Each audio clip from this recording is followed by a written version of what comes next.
वक्रतुंड महाकाय सूर्यकोटि समप्रभा निर्विघ्नं कुरु मे देव सर्वकार्येषु सर्व मंगलम भगवान विष्णु मंगलम गरुड़ध्वज मंगलम पुंडरीकाक्ष मंगलाय तनो हरि। देखिए आज कार्तिक महीने का चौथा अध्याय हम आप लोग को भेज रहे हैं। आप लोग एक एक अध्याय रोज कथा सुन लीजिए।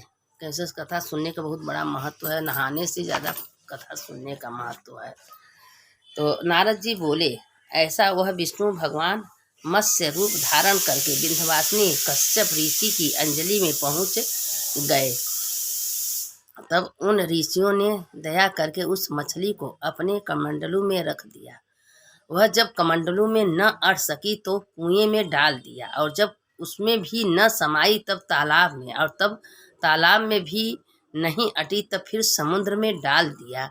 अब देखिए मत्स्य रूप कौन है? विष्णु भगवान है, तो उसमें समुद्र में डाल दिया। तदंतर उस नारायण रूपी मत्स्य ने शंखासुर को मार डाला, और उस शंख को हाथ में लेकर विष्णु भगवान बद्रिकाश्रम चले गए। और उन्होंने सब मुनियों को बुलाया, कह दिया कि मुनियों को आज्ञा दी कि विष्णु बोले, भीतर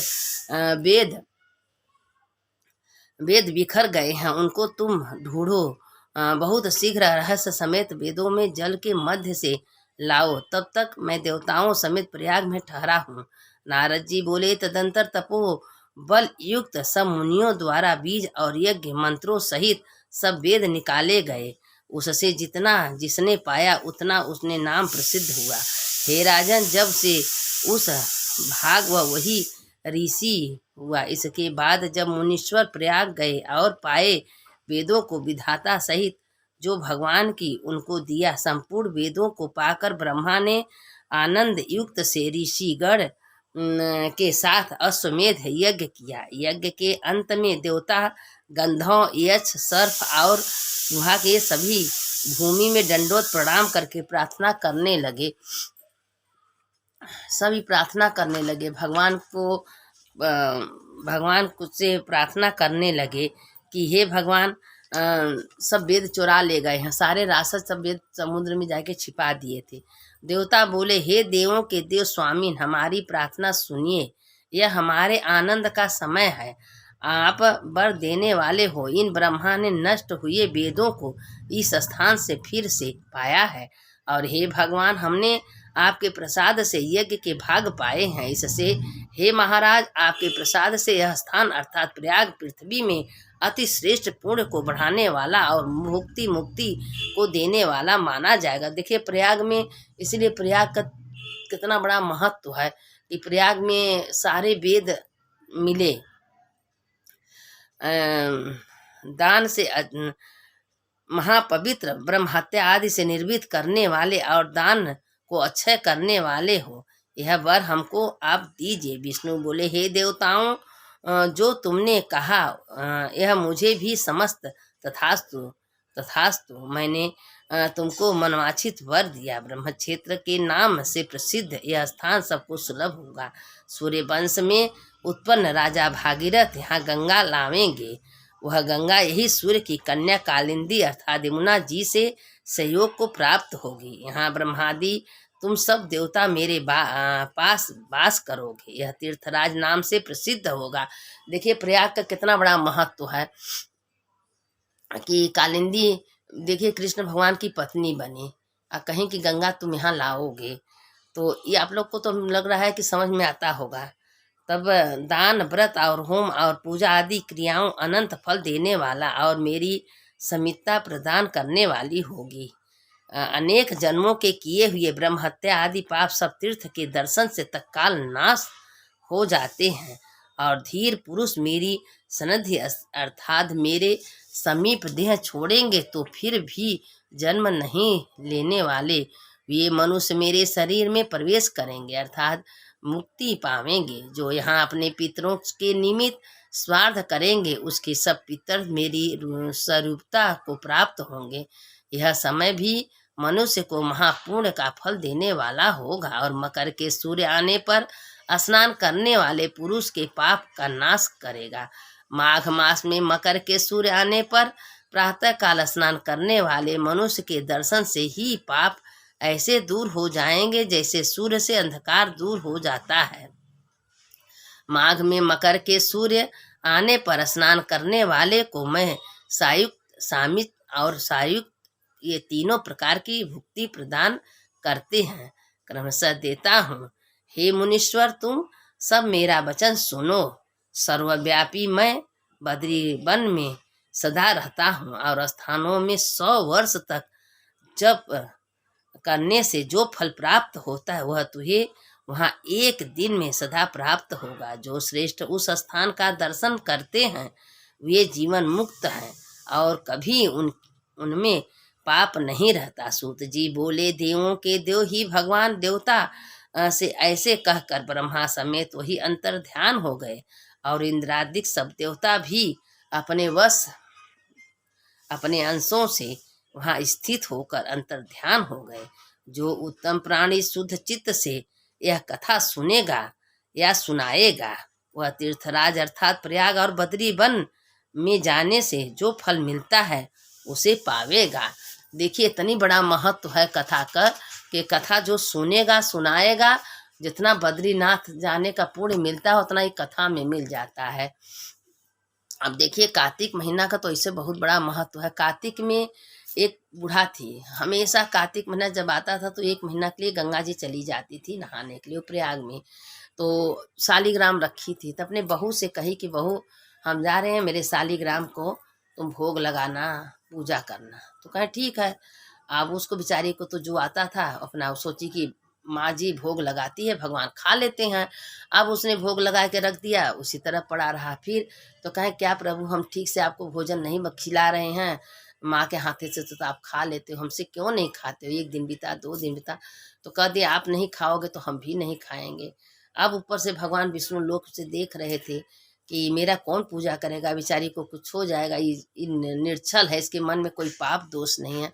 अब एक बालक का रूप भगवान बदल के आए और रोज उनका भोजन खा ले और उससे कहे कि तुम्हारी जो बकरी है, गाय, हम चराने जाएंगे।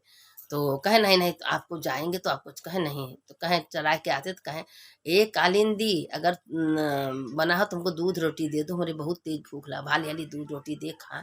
इसी तरह करते करते महीना भर चला। अब उसकी सास आई तो देखी घर में तो उसके शालिग्राम नहीं। कहे मेरे शालिग्राम कहाँ गए? तो कहें आपके शालिग्राम घूमने गए हैं, बकरी गैया चराने गए, आएंगे तो बैठ जाएंगे। तो कहीं क्या बोल रही है, कहीं फेंक तो नहीं आई, कभी पूजा पाठ तो करती नहीं है, मेरे शालिग्राम को फेंक दी है। तो कहे फेंके नहीं है। तो अपने बेटे से कहे, तो बेटा कहे जैसे 1 महीना बर्दाश्त की वैसा संझा तक और बर्दाश्त। संझा हुआ, भगवान आए तो किसी को दिखाई नहीं दे रहे थे, उसी से कहें कि हमको दूध रोटी दो, दो खा लें। 2 रोटी दी, खाई। तो उसमें क्या हुआ कि फिर अपने स्थान कहें जाओ आपके भगवान आ गए हैं। देखी तो कही कि क्या सचमुच भगवान निकल के जाते थे? कहे क्या भगवान, हम इतना दिन आपका पूजा करे, पाठ किए, भोग लगाए, आप हमको कभी दर्शन नहीं दिए, ये मूर्ख को इतना कैसे दर्शन दे दिए? तो उसके पैर पकड़ के लगी रोने। कहे तुम तो खाली भोग लगाती थी, तो ये अनुष्ठान पर बैठी थी कि जब तक भगवान नहीं खाएंगे तब तक हम खाएंगे नहीं। इसको तो कभी बुद्धि था नहीं, इसको तो पता भी नहीं था कि भगवान को इसी तरह भाव से भोग लगता है। तो रोने लगी। भगवान अपने रूप में आए, बहू के पैर पर गिर गए। बहू, हम तुमको अनाड़ी समझते थे, तुम 1 महीना भगवान का दर्शन की, भगवान को रोटी दूध खिलाई, भोग लगाई, बताइए हम तो महीना इतना जीवन भर भगवान का पूजा करते रहे, कभी भगवान दर्शन। देखिए भगवान भाव के पूजे हैं। अगर आपका भाव सच्चा होना चाहिए, अगर भाव सच्चा है तो भगवान आपको जरूर मिलेंगे। अब पता चला कि आपका भाव है नहीं अच्छा है तो भगवान आपको नहीं मिलेंगे। तो इसलिए भाव को सही करिए। अगर जिसका भाव सही रहेगा भगवान उसके घर चल के आएंगे। आप रोज मंदिर, रोज भगवान को याद करिए, एक दिन नहीं जाएंगे आप, आपके घर में भगवान आएंगे भाव से और कहेंगे कि आज मेरा भक्त क्यों नहीं है, क्योंकि भक्त के अधीन भगवान रहते हैं। इसीलिए कहते हैं कि हमेशा भाव से भगवान को पूजना चाहिए। अब देखिए आज गुरुवार भी है, गुरुवार का कथा सुन लीजिए। एक बेटी थी, मैं बहुत धन दौलत उसके पास था। तो एक साधु महात्मा भी मांगने आए। एक कहानी है बृहस्पतिवार का। मांगने आए तो उसने कहा कि नहीं, हमारे पास टाइम नहीं है, इतना धन से क्या फ़ायदा जो सबको बांटते फिरे। तो कहे कि साधु महात्मा ऐसा कुछ बताइए कि मेरा धन नष्ट हो जाए, न धन रहेगा न हम किसी को देंगे। तो कहें कि तुम्हारा यही निर्णय है तो ठीक है, हर बृहस्पतिवार को तुम गोबर से लिपा करो, माथा धोया करो, घर में झाड़ू पोछा लगाया करो, सब धन अब 1-2 दिन की उसका सारा धन नष्ट हो गया। इतना तक कि उसकी बेटी का दही खाने का मन था, उसके पास इतना पैसा नहीं था कि दही ले आके खियावे। तो उसके पिता जंगल में गए, जंगल में लकड़ी काट के बेचने लगे। तो कुछ नहीं था, बृहस्पति भगवान अपने रूप में आए, कहे तो मेरा कथा कहानी सुनो, भगवान सब देंगे। अब वो सुना, लेकिन एक दिन भूल गया, एक बृहस्पतिवार को भूल गया। तो भगवान उसको दंड दिए। रानी के घर में भोजन करने गया, रानी का हार लटका था खूंटी पर, खूंटी मिल गई। अब राजा ने सोचा कि यही हार चुरा लिया, उसको काल खाने में डाल दिए। तो उसको गुड़ चना मिल गया, तो सबसे कहने लगा कि एक औरत से कहा कि हमको बहन गुड़ चना खरीद के दे दो। तो कहें कि ठीक है, मेरा बेटा मर गया, हम कफन खरीदने जा रहे हैं, तुम कह रही हो तो हम तुमको दे देंगे। गुड़ चना दी, प्रसाद ली, गई अपने बेटे के मुंह में डाली, मरा हुआ बेटा उसका जिंदा हो गया। जो गहना गिठो अपने बेटे के लिए खरीदने जा रहे थे, उससे कहा तो मेरा कथा कहानी सुन लो। कहे कि नहीं, हम अपने बहू के लिए गहना किनने जा रहे हैं, मेरा बेटा का शादी है। उसने इनकार कर दी।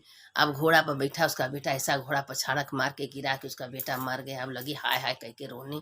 तो कही कि कुछ नहीं, बृहस्पति भगवान का कोप है। दौड़ी दौड़ी गई बृहस्पति भगवान के पास, हे बृहस्पति भगवान, मेरे बेटे को ठीक कर दो, हम बहुत अनादर की हैं, गलती की हैं। वो देखिए, कोई कहे कथा पुराण सुनने बदे, कहीं कथा होत रहे तो भले 2 मिनट देर हो, सुन लेना चाहिए, क्योंकि उसका पुण्य अच्छा मिलता है।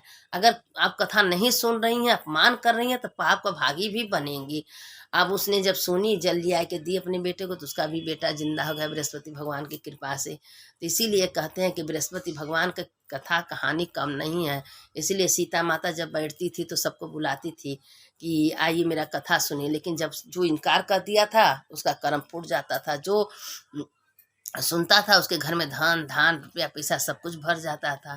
तो इसीलिए कहते हैं कि कथा पुराण कहीं भी होत रहे, वहाँ जाना चाहिए, सुनना चाहिए।